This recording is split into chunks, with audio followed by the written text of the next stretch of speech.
And it's modeling. You know, the courage is courage. And emotional courage is still courage. So what does it mean if we model being really brave? Like, you know what, I'm really scared to admit this, but I'm going to be strong and admit this. And you say that to your kid about things, and you use that language. Where vulnerability is actually tremendous strength. Anyone cannot go there. But people who go there take strength.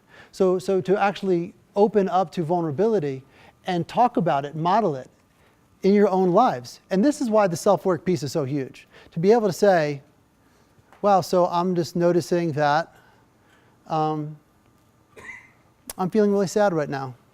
And I get sometimes afraid to admit that, so I need to really be strong and honor what I feel, because it's true for me. Most kids have never heard that kind of talk. And if that talk happens around them, it's completely transformational, quicker than you think, because kids and us were hardwired to love. But we've been conditioned away from it in many ways.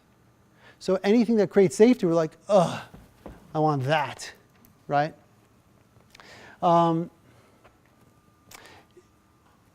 If I was to ask a room of teenage kids, teenage boys, what are the standards? What does being a man mean? What would they say? Strong, tough. What else? Yeah, it doesn't bother me. It's cool. Fearless, emotionless. Huh? Independent.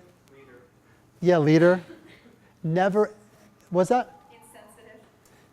Like that doesn't. Yeah, hardened. Feelings. Yeah, totally. Not scared. Yeah, yeah, fearless. Fearless, totally. You know, the problem with that is that a lot of kids would think, oh yeah, men never cry, they're never afraid, they're always strong. Kids are like, somewhere they know they cry twice that day or that week. So by definition, that kid is already deeply doubting themselves. Whoops, didn't mean to set that up, but it's set up because that's the culture we're in. So we need a parent to that.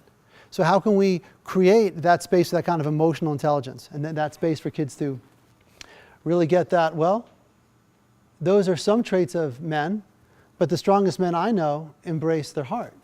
They have the courage to be real, the courage to say, I'm scared. I mean, all the men I look up to today their feminine energy is very palpable. They're very nurturing, they're very safe. I feel totally safe with them. They're supportive, they're loving, they're kind.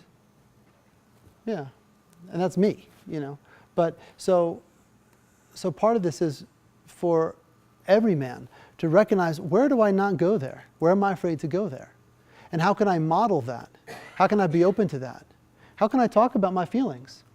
Because a lot of times men will say, yeah, you know, I don't know, kind of bum me out, it's not okay. And they're 50. We need to have a wider range of feelings, get a better vocabulary and really share it. And it's not like you're acting, because it's real, but you are taking action that you wouldn't normally do. When I work with kids, I'm telling them stories that I don't need to tell them. And with my nephew, I'm going into some story totally for an outcome. I want him to experience a man who's talking about his feelings.